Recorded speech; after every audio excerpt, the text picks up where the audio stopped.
We just had another week of the EU solo series, and the winner was a player that nobody expected. I'm going to recap the whole tournament in this video, and we'll also discuss who MrSavage's new duo is.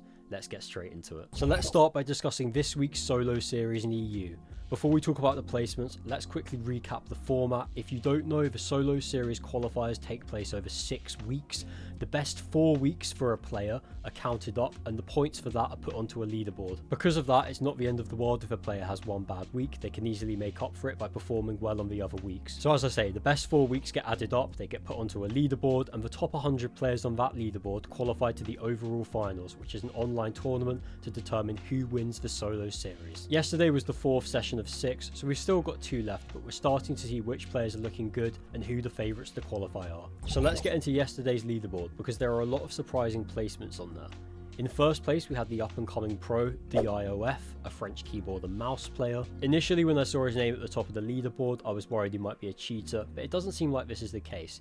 He's got a lot of events played. I actually did reach out to him. It seems like he's just a very good up-and-coming pro. You can see from his match history that he was focused on playing for placement rather than eliminations. I did ask him what his playing style, his playing philosophy was, and he said he likes to just play smart. He's not a player that W keys, he just wants to play late game and try and get the victory royale. So maybe we'll see more from the 1OF down the line, but a great tournament for him.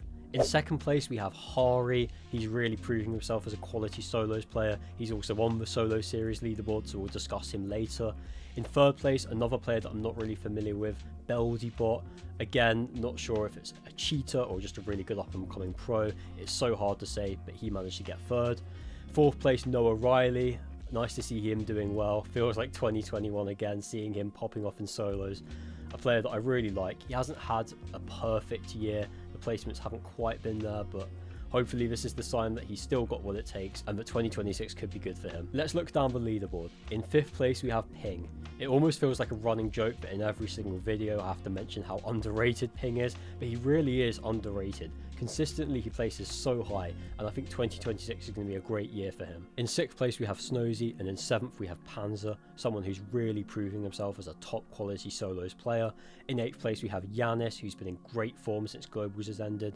As I've mentioned before, 2025 wasn't a great year for him, but he seems to be turning that around. He's been doing great in duos with Rax, and even in solos he's performing well. I mean, let's not forget he won the solo invitational back in 2020, if anyone remembers that, so we know he's got the pedigree for this. In 9th place we had Scary Sean, and in 10th place Uppel. Before we look at the overall leaderboard from the last 4 weeks, I'll run through a couple of other names that did well yesterday. We had Flixie in 14th, Chap in 15th, Karama in 17th, more on him later, Seti in 19th, Akira in 23rd, Shark, Vico, Pablo and MrSavage also all coming in the top 50. Right, let's take a look at the series leaderboard, and in first place we have Karama. He was second last week and he's gone one better this week, managing to come first.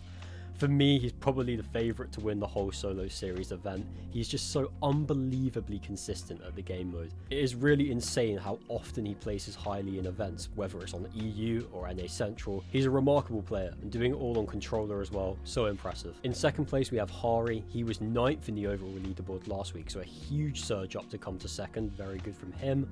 Third place we have Fishy X. He was actually in first last week, so he's dropped to third, but still in a very good spot, still one of the big favourites to win the whole thing. We have Ping in 4th, Teeny in 5th, Dandapuzo entering the leaderboard in 6th, Chicho in 7th, Khan entering the leaderboard in 8th, Shark entering the leaderboard in 9th, and Sayaz in 10th.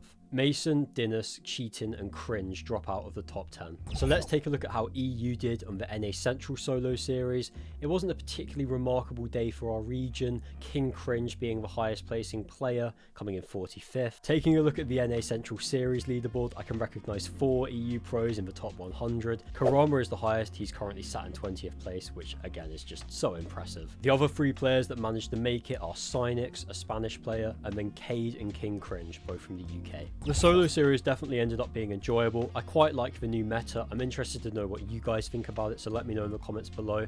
But I think having the masks, having everyone have movement is much more exciting than the zero movement meta we had previously. It's nice that everyone has authority to play their game how they want. People aren't getting held on the backside of zone as much. You just have a lot more agency to play the game in your own style. Let's mention MrSavage because he has got a new duo. I thought he'd be playing with Focus. I was sure that thought that would end up being the duo, but this isn't the case. Savage has picked up Scroll, and I think this could work quite well. Scroll, obviously a Danish player who's done incredibly well with Sky over the past 2 years. I think this duo could work really well with Savage as the IGL, Scroll probably playing a more fraggy role. We'll have to see how the two of them get on and whether this is a long-term duo or not. They'll be playing for the first time in the Divisional Cup tomorrow, so let's see how they do. And finally, let's talk about someone who's previously made history in Fortnite, who this week got their first ever official earnings by skybasing. If you're watching this video, I'm sure you know who Cray is. If for some reason you don't, he's a Polish player who got big in Chapter 2 for developing heal-off strategies to win games without fighting. He got pretty far in a few tournaments back then doing the strategy, and he's basically the reason why Storm Sickness exists today. Well, he got his first ever earnings this week in the Duo Console Victory Cup from skybasing. Take a look at this clip.